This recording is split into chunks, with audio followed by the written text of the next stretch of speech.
Salve, salve, galera! Tudo bom com vocês? O Tributologia entrou de férias, né? A gente só volta agora no mês de fevereiro.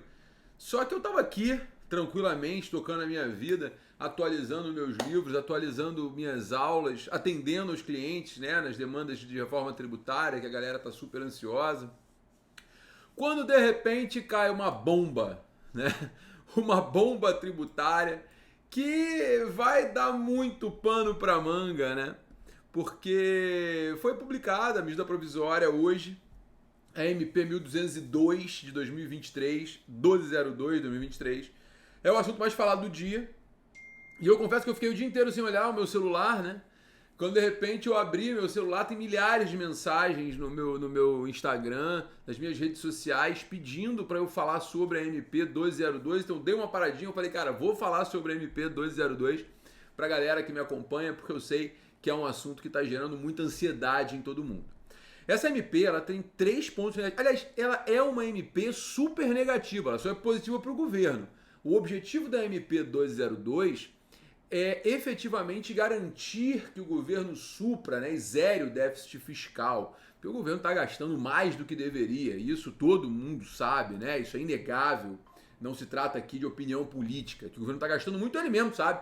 Tanto é que ele precisa zerar o déficit fiscal e para isso ele está atacando aí para todos os lados, né?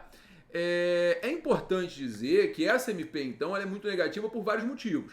Primeiro, ela trava a compensação. Você sempre entrou mandado de segurança, teve declarado o direito à compensação, o governo vai lá e pum, trava a compensação, você não vai poder fazer a compensação integral. Um segundo problema da MP 1202 é que ela revoga parte do PERSE, né? E um terceiro problema da MP 1202 é que ela revoga a desoneração da folha de pagamento. Ou seja, ela é um pacotão de Natal que parece que foi um presente do Grinch, né? Eu sei que aqui no Brasil a gente não tem muita cultura do Grinch e tal, mas as crianças estão até tendo mais acesso a essa figura do Grinch. O Grinch é aquele serzinho verde, né, que vem para destruir o Natal. Na verdade, eu acho que o governo ele esperou a passar o Natal para poder destruir o Réveillon de muita gente que com certeza está com dor de cabeça pensando na MP 202. Bom, o que acontece é o seguinte, pessoal. A MP 1202, ela traz esses 3 pontos negativos. Eu queria bater um por um aqui com vocês. Primeiro ponto relevante, né? A MP 202, quando ela traz o limite à compensação, né? Ela traz o limite ao direito de compensação do contribuinte, ela limita essa compensação de créditos reconhecidos em decisões judiciais de valores superiores a 10 milhões de reais. Tá? Nesse caso, a MP prevê que deve haver um piso mensal para compensação de 1,60 avos, ou seja, a compensação ela vai acontecer em 60 meses. O governo praticamente diluiu, né, a compensação. A grande vantagem da compensação sobre o precatório sempre foi ela ser imediata. E como ela era imediata, efetivamente essa compensação era muito utilizada em matéria tributária. Impetrava mandado de segurança, pedia o direito à compensação, você ia lá e compensava, jogava o crédito integral e muitas vezes ficava com saldo, ia compensando direto. O governo federal ficou triste com isso, falou que não pode acontecer, falou contribuinte feio, bobo, eu não vou deixar mais que isso aconteça, né? A grande verdade dos fatos, assim, esse piso, né, de 20% ao ano, ele é muito complicado, assim, ele é muito confuso, né? Porque efetivamente você traz uma limitação de direitos ao contribuinte que até então não existia. Então, essa trava de compensação, eu acho até que, forçando uma barra interpretativa, dá para caracterizar como uma majoração indireta de tributo, talvez. Mas uma coisa é fato, sem sombra de dúvidas, uma medida confiscatória. Sem sombra de dúvidas, uma medida confiscatória. Um enriquecimento sem causa por parte do Estado, uma violação à segurança jurídica e à confiança legítima do contribuinte. Eu não tenho a menor dúvida com relação a isso. São vários princípios constitucionais que são violados, inclusive, olhando de fora, assim, você percebe que essa limitação ela se aplica a decisões já transitadas em julgado, né? O cara já transitou em julgado, tem o direito de compensar, e vem a medida provisória que fala assim, não é assim que a banda toca, você só vai compensar de forma parcelada.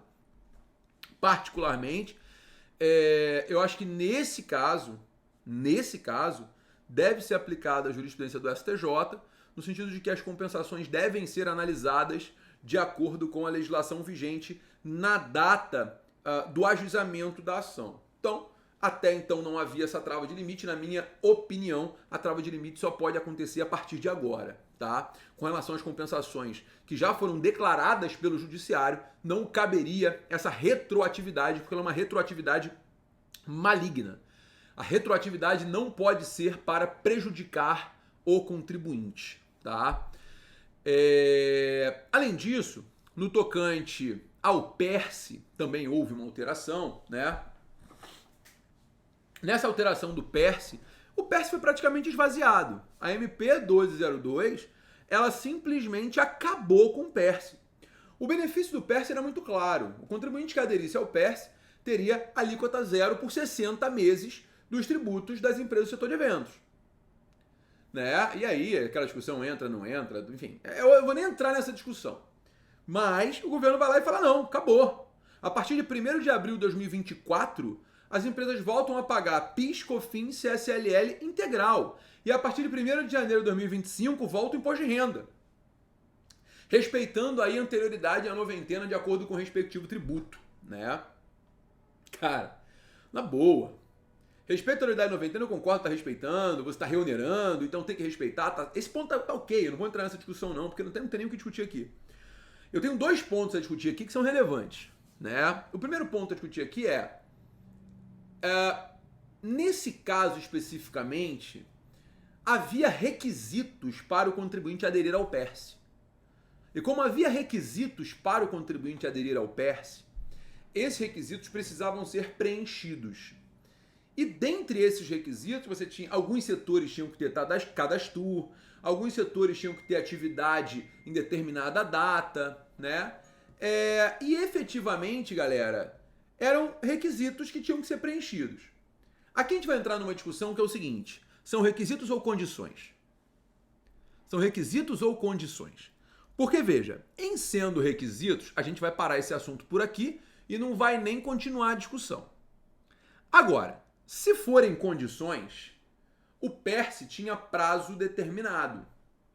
E como o PERSE tinha prazo determinado, se é um benefício concedido sob condições e por prazo determinado, a gente tem que aplicar o artigo 178 do CTN. E o artigo 178 do CTN, ele é muito claro. A revogação da isenção não pode acontecer se ela for condicionada e por prazo determinado, enquanto o contribuinte estiver preenchendo os requisitos. Acabou. E aí, eu digo o seguinte, são condições e não são requisitos. Por quê? Porque a própria lei do PERSE assim prevê. Quando você pega o artigo 4º, parágrafo 5º da lei do PERSE, está escrito lá, terão direitos à fruição dos benefícios desse artigo condicionada à regularidade em 18 de março de 2022 do cadastro condicionada. Se é condicionada, querida, é condição. Então, é um benefício condicionado e por prazo determinado. Portanto, essa revogação por parte do governo federal, ela é totalmente ilegal. Ela viola o artigo 178 do CTN. E o STJ tem jurisprudência nesse sentido. O STJ tem jurisprudência nesse sentido. O RESP 1987675, anote, RESP 1987675, ele traz uma importante jurisprudência exatamente nesse sentido. Que não cabe a revogação do benefício concedido sob condições e por prazo determinado. Então eu entendo que no caso do PERSE, a revogação da isenção ela é um absurdo. Da isenção não, né? Do benefício fiscal, da alíquota zero. É um absurdo, viola o artigo 178, tem jurisprudência favorável. Gabriel, mas o judiciário pode entender que é requisito? Pode. Se for requisito, não aplica o que eu estou falando. Mas eu entendo que é condição, porque a própria lei do PERSE trata como condição. Tá? Então, assim, sendo bem honesto com vocês, eu acho que no caso do PERSE, o mandato de segurança ele é cabível imediatamente para poder manter o contribuinte. O mandado de segurança preventivo, claro, né? Porque a gente só vai ter aplicação depois de 90 dias. Então tem aí 90 dias para poder impetrar ICMS. Eu entendo que o PERSE, nesse caso, tem que ser mantido, tá? E temos uma questão que envolve a exoneração da folha de pagamento, né? A partir de 1º de abril, a Lei 14.784 de 2023, o Congresso prorrogou a 14.784 até 2027. 17 setores da economia foram beneficiados com a exoneração da folha, né? Então, assim, nesse caso, o que é a desoneração da folha, para quem não sabe? É reduzir a contribuição previdenciária de 20% sobre a folha de pagamento para variar de 1 a 4,5% sobre a receita bruta, tá? Nesse caso, a MP 1202, ela traz um novo modelo de desoneração, né? Esse novo modelo de desoneração divide as empresas em 2 grupos de atividades.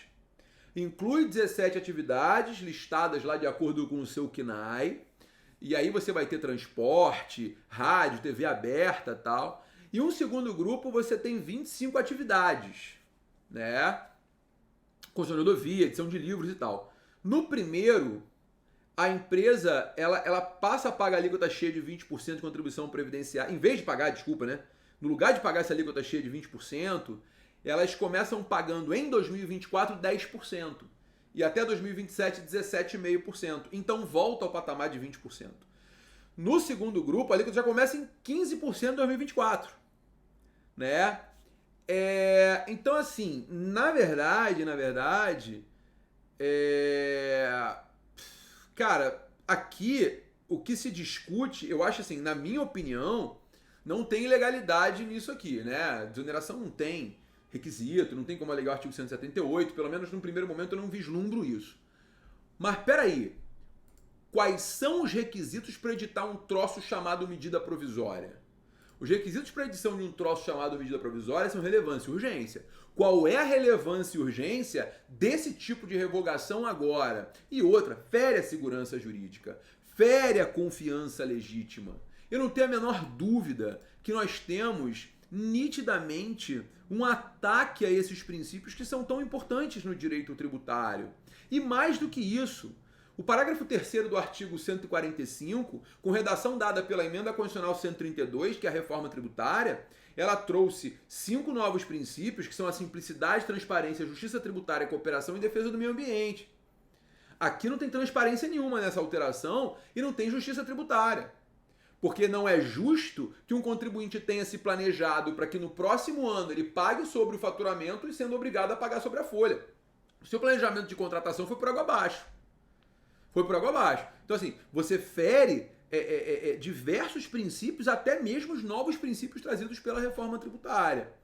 Então, eu vejo essa alteração que foi trazida, né, de forma muito infeliz, né, pela medida provisória 1202, essa medida provisória é a medida provisória, assim, para fechar o ano com chave de ouro. Um ano que foi um ano extremamente ruim em matéria tributária, perdemos quase tudo os tribunais superiores, ganhamos um processo ou outro. Um ano que saiu uma reforma tributária que é um tiro no escuro, ninguém sabe o que vai acontecer, e ao mesmo tempo nós temos essa MP para fechar realmente aí com chave de ouro o pacote de maldades. Então eu diria que essa MP ela é muito mais do que a medida provisória, ela é, na verdade, um pacote de maldades para ferrar o setor produtivo, né? E o governo até agora não fala em nenhum momento em redução de despesa, né? Cadê a redução de despesa? Não tem. Cadê o corte de gasto? Não tem. O que importa é arrecadar a qualquer custo e não dá para matar a galinha dos ovos de ouro. Isso aqui com certeza vai ser ajuizado. Eu, particularmente, defendo que todas as 3 mudanças têm fundamento para mandado de segurança preventivo. Todas as 3 mudanças têm fundamento para discussão judicial. Ah, podemos perder? Podemos. O judiciário tá pró-fisco, mas uma hora isso vai acabar, gente. Uma hora até o judiciário vai falar, pô, peraí, governo, tá na hora de parar, porque tá abusando demais. Então eu acho que aqui os 3 fundamentos, as 3 alterações trazidas pela MP 202 merecem discussão, merecem ser debatidas, tá bom? Então, feitos aí os meus comentários, o pessoal pediu muito. Agora, esse vídeo, espero que vocês gostem, que vocês curtam, que vocês compartilhem, né? E comentem, acima de tudo, para que as pessoas possam ter acesso a esses fundamentos, né? E a advocacia possa também aprofundar isso e poder oferecer isso aos seus clientes. Tá bom? Um beijo enorme, galera!